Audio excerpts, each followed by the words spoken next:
Hi, everybody. I'm Brittany Lewis, a breaking news reporter here at Forbes. Joining me now is Charles Lipson, Professor Emeritus at the University of Chicago. Charles, thank you so much for coming on today. Brittany, it's always great to be with you. There were a few big stories that have broke in the past week, so I want to get your take on them. Let's start with last week when House Speaker Kevin McCarthy announced he is directing some House committees to open an impeachment inquiry into President Biden over his family's business dealings. What do you make of the news? I think that there's an advantage to doing it and a disadvantage politically. And let me go into a little bit of each. The advantage is essentially a legal one.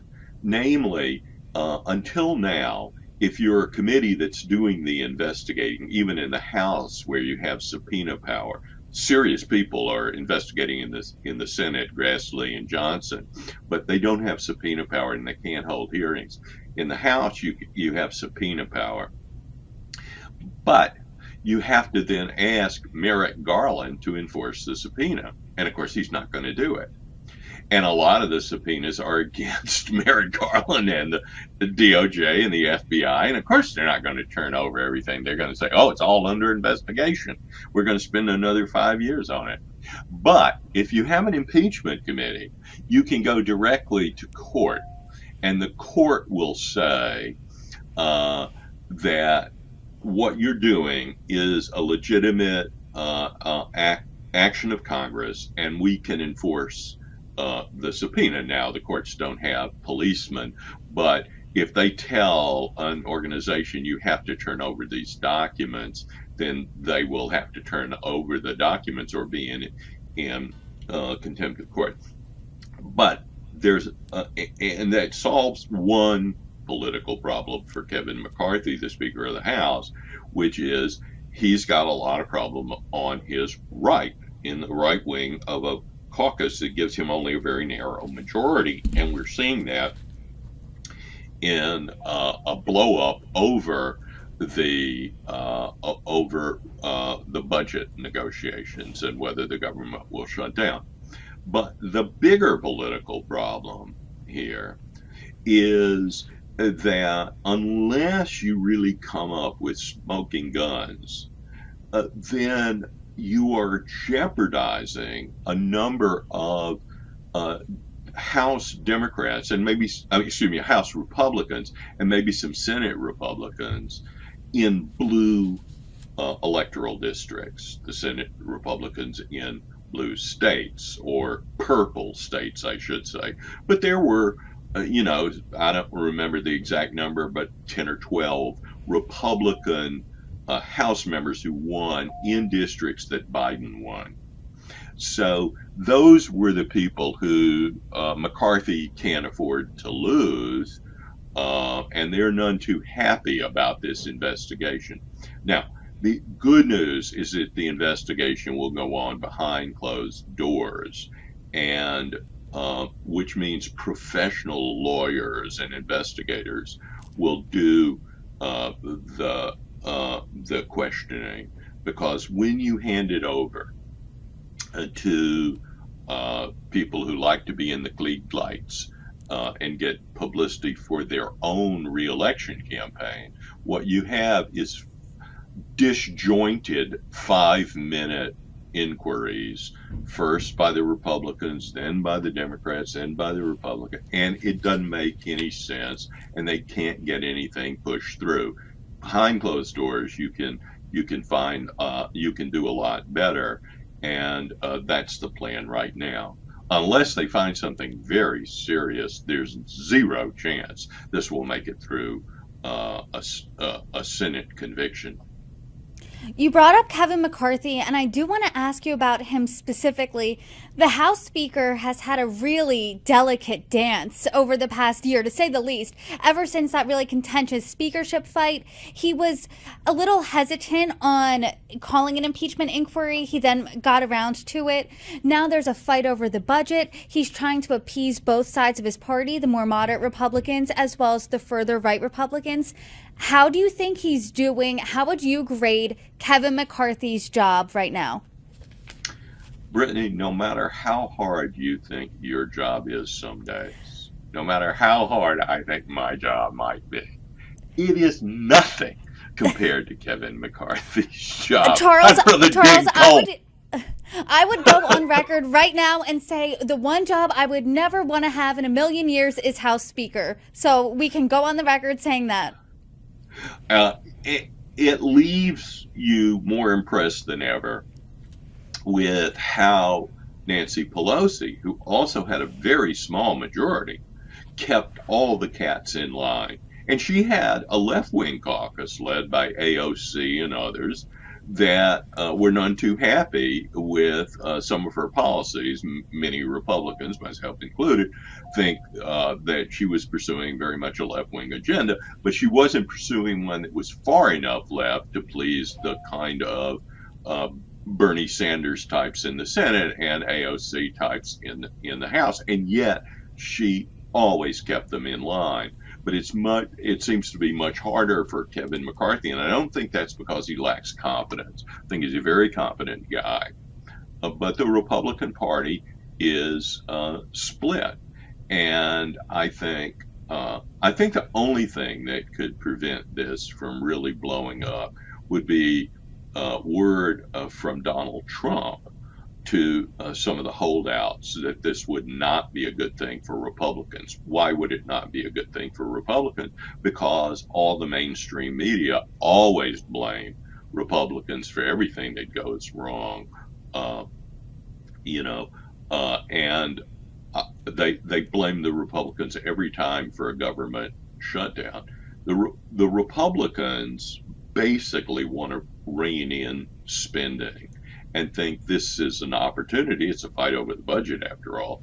They think this is an opportunity to redirect spending, or at least lower the levels at which it's going. But I think it's a very risky strategy. Do you think it's a Kevin McCarthy problem specific to him personally? Do you think there needs to be a change in leadership, or whoever held that gavel, this is their problem, regardless of who you are? I think if you could turn water into wine, you couldn't get enough votes from the holdouts right now. And I don't know whether some of them will fold, but you remember how long and bitter the negotiations were to get Kevin McCarthy in. And you see, the problem is, it's not like they want somebody else. It's not like there is somebody who could command most of the votes, or nearly all the votes, and you would need nearly all the votes. Now, it's possible that McCarthy could go to the floor without a majority and force the Democrats to vote no on a budget extension. They wouldn't want to do that, and so he might ultimately get enough votes to carry things out. But that's the last thing that the Matt Gaetz and those kind of people want. I do now want to read a statement from White House spokesman Ian Sams. He did say this after Kevin McCarthy made the impeachment inquiry announcement last week. House Republicans have been investigating the president for 9 months, and they've turned up no evidence of wrongdoing. His own GOP members have said so. He vowed to hold a vote to open impeachment. Now he flip-flopped because he doesn't have support. Extreme politics at its worst. Do you think that this impeachment inquiry is political? I would say that the statement from the White House has one problem. None of it is true. They've turned up actually quite a lot of evidence. There are people who've met with President Biden when he was vice president, so forth, involving his children's business. None of those people, by the way, were called before David Weiss's grand jury. There's a lot of evidence. There are really two big issues. One is Hunter Biden's obvious corruption. He had nothing to sell except his connection to his father. And remember, his father calls in all the time whenever he's at a business meeting and wants a call to prove he's connected. These people had countless meetings at the White House when Joe Biden was vice president. We don't know how many meetings they had at other locations because records were not kept on that. But all of this, the problem is for Republicans, can you link any of that to Joe Biden's corruption? Joe Biden himself, is Hunter's corruption Joe Biden's corruption? And then the second issue is what looks to me like fairly obvious, at the least foot dragging and at the most cover up by the Department of Justice, David Weiss. They let all kinds of major felony indictments expire through the statute of limitations. They've given us no explanation of why that was allowed to happen. We know that one person in Weiss's office tipped off the people in Hunter's team that they were about to do a raid on a place where he had stored boxes. And of course, the boxes had disappeared the next day when the raid was done. They also were tipped off about who was going to be asked to give statements. All those people disappeared. There's just a lot of evidence of what looks like worse than incompetence and worse than foot dragging, but absolute efforts to stop any investigative process that might lead to Joe Biden. That should never happen in our Department of Justice. And then we heard this week the Attorney General, Merrick Garland, essentially deflect all questions related to these very serious subjects. And that's one of the reasons, going back to your previous question, Brittany, about why you might want to have an impeachment inquiry. He will have to answer those questions or be held in contempt by Congress.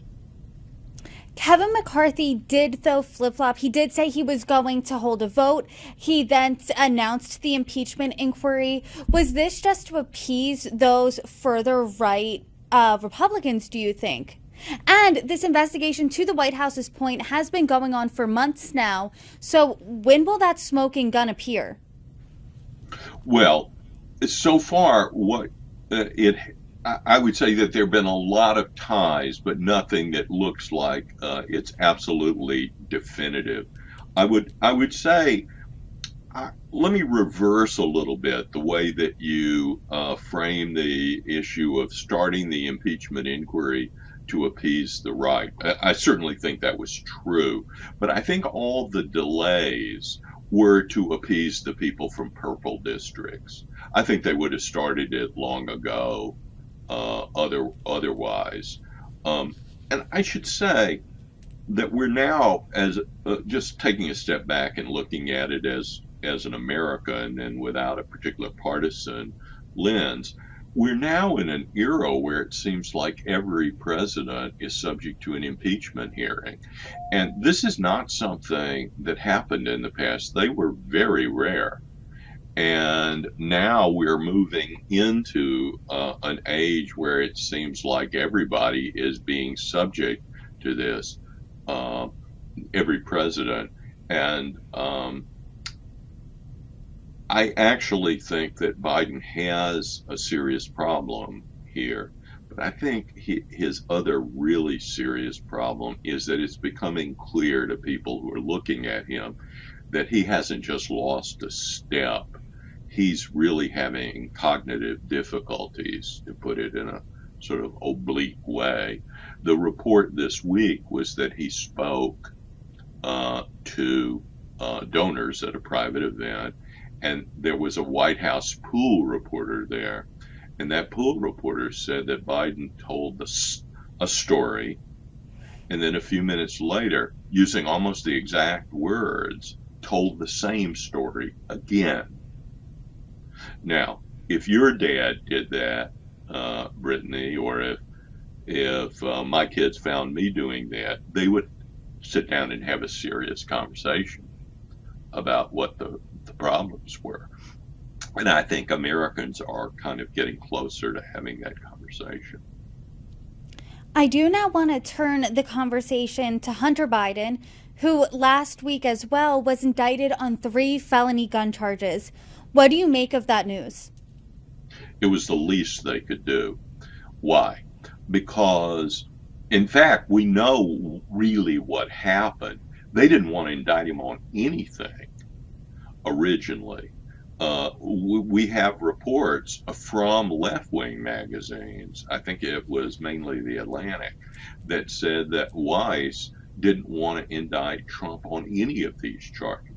What reversed it was that the whistleblowers made public statements in hearings under oath about what was happening, about the cover-up for Biden. At that point, they brought these charges in a Delaware court, and the plea deal blew up because when you have an agreement between two sides, the judge can ask, there's some legal questions here about what her role can be with the whole agreement, but the judge can ask, do we really have a meeting of the minds here? If we don't, then it only looks like you have an agreement, but you don't really have an agreement. I think I rented you the apartment unfurnished. You think you're paying. We've signed an agreement. It says, I'll rent you the apartment for $2,000 a month. And you, Brittany, have signed it, and I've signed it, and it comes to court because there's some controversy. And you say, I thought I was getting a furnished apartment, and I say I wasn't. In the agreement, I wasn't renting you a furnished apartment, I was renting you an unfurnished one, and the agreement doesn't say. And that's essentially what the judge did. She said, is this a furnished apartment or not? And the issue had to do with FARA violations. Hunter Biden received millions of dollars from foreign businesses, essentially to lobby on their behalf. He was never registered as a foreign agent. He should have been. It's not like you have to be Sherlock Holmes to figure this one out, and it shouldn't have taken 5 years. So the judge asked, does this cover all future prosecutions? And basically, the person who was a new person in Weiss's office said to the judge, well, no, it doesn't. The judge said, could there be FARA violation? Yes. And at that point, Hunter Biden's attorney, Abby Lowell, said, tear it up. We're not taking this agreement if that's what it means. So there wasn't an agreement. He's saying that some parts of the agreement, nevertheless, should still hold. But what you see Abby Lowell doing is pursuing as tough as nails, scorched earth policy in hopes that that will help his client.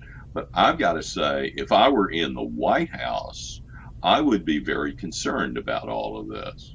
And I would say that if Weiss doesn't bring very serious charges about FARA and other violations, failure to pay taxes and some other things, then there's going to be a big blow up on that. Now, it doesn't directly attach to Joe Biden, but Hunter Biden's in a world of hurt. According to a recent Newsweek poll, the top issues facing voters for 2024 are the economy, healthcare, immigration. 2 things I'm not hearing in that grouping is President Biden's impeachment inquiry and Hunter Biden's indictment, or Hunter Biden in general. So what do you think is the impact here when it comes to the 2024 election? Will either of these 2 things have much of an impact, or is it too soon to tell? I think that it's too soon to tell on a lot of issues. I think crime is a big issue. I think the immigration issue is getting bigger and bigger by the day. The numbers that are coming in are huge. In Chicago, for example, they're now about to set up tent cities. I think 10 of them in different wards to house these immigrants. People are not going to be happy about it. And to the extent that they come into the workforce, they're going to be competing with people at the low end of the workforce. When you hear the mayor of New York, the mayor Los Angeles complaining about what's happening, and these are left-wing African-American mayors, then you know that there's a big problem there. I think with Joe Biden, the issues are going to be whether he's in a cognitive decline, because assuming he keeps Kamala Harris on the ticket, she has nobody supporting her. I mean, she polled at 0 when she pulled out of the primaries the first time, and she has not improved her position since then. And people simply don't think that she's competent to sit in the Oval Office. If there's a corruption issue for Joe Biden, that could be another thing. But I know a lot of people who think that Joe Biden may not go all the way through to continue in the race. It's very hard to force him out. If he doesn't run, there are clearly people, Gavin Newsom for one, who are ready to flip the light switch as soon as Biden says he won't run. So, but it will be mostly a negative campaign, I think. If Trump gets the nomination, his basic theme will be revenge, and it'll be an anti-Biden campaign, and Biden will run an anti-Trump campaign. So people, once again, won't be voting for anyone. They'll be voting against someone. I do now want to talk about another issue facing the president and the country as a whole. As we all know, President Biden has touted himself as the most pro-union president ever. And just this week, United Auto Workers went on strike against the big three automakers, General Motors, Ford, and Stellantis. What does this massive strike mean specifically for President Biden? Nothing good. Let me back up a second and say something about being pro-union and so forth. The Democrats are pro-union in the sense that they directly back union leadership and union demands. But that doesn't mean that their policies actually help a lot of the workers. And that's the case here. These workers are worse off than they were under Donald Trump. What are their demands? You can see that in their demands. One of their demands is higher hourly wages.